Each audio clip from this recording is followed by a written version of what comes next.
காலத்தில் ஏற்படும் எல்லா பிரச்சனைகளுக்கும் இளநீர் ஒரு தீர்வாக பார்க்கப்படுது.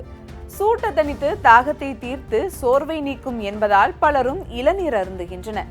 இளநீர் அருந்துவதால் சிறுநீரக கல்லை கரைக்கும் என்றும் நீரிழிவு நோய்களுக்கு இரத்த சர்க்கரை அளவை குறைக்கும்னு கூறப்படுது. இது எந்த அளவுக்கு உண்மை, ஆய்வுகள் கூறுவது என்னன்னு நம்ம இப்ப பார்க்கலாம்.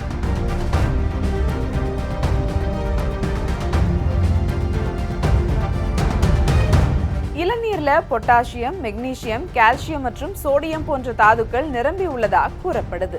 இதய நலன் முதல் எலும்புகளின் நலன், தசை செயல்பாடு வரை பலவற்றுக்கும் முக்கியமான இந்த தாதுக்கள் பெரும்பாலானோருக்கு தேவையான அளவு பெறுவதில்லை என தேசிய சுகாதார நிறுவனம் கூறுகிறது. உடலில் புரதத்தை உருவாக்க உதவும் அமினோ அமில L-ஆர்ஜினைன் இளநீர்ல இருப்பதாக சொல்றாங்க.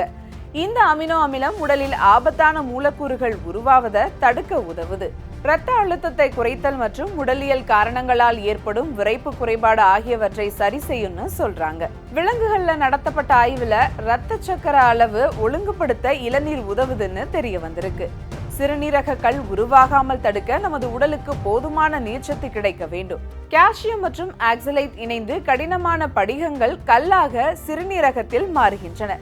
சிறுநீரக கல் உருவாவதை மட்டும் தடுக்காம அவை சிறுநீரக மற்றும் சிறுநீர் பாதையில் ஒட்டி கொள்ளாமலும் இளநீர் தடுப்பதாகவும் ஆய்வுகள்ல தெரிய வந்திருக்கு. உடற்பயிற்சிக்கு முன்பாக இளநீர் அருந்தினால் கோடை காலத்திலும் உடற்பயிற்சி செய்வதற்கான திறன் அதிகரிப்பதா ஆய்வு ஒன்று பரிந்துரைத்திருக்கிறது. உடற்பயிற்சிக்கு பின்பாக இளநீர் அருந்தினால் கார்போஹைட்ரேட், எலக்ட்ரோலைட் பானங்கள் போன்ற உடலுக்கு நீர்ச்சத்து அளிப்பதாக ஒரு ஆய்வுல தெரிய வந்திருக்கு. பெரும்பாலானோருக்கு இளநீர் அருந்துவது எவ்வித பக்க விளைவுகளும் ஏற்படுத்தாது.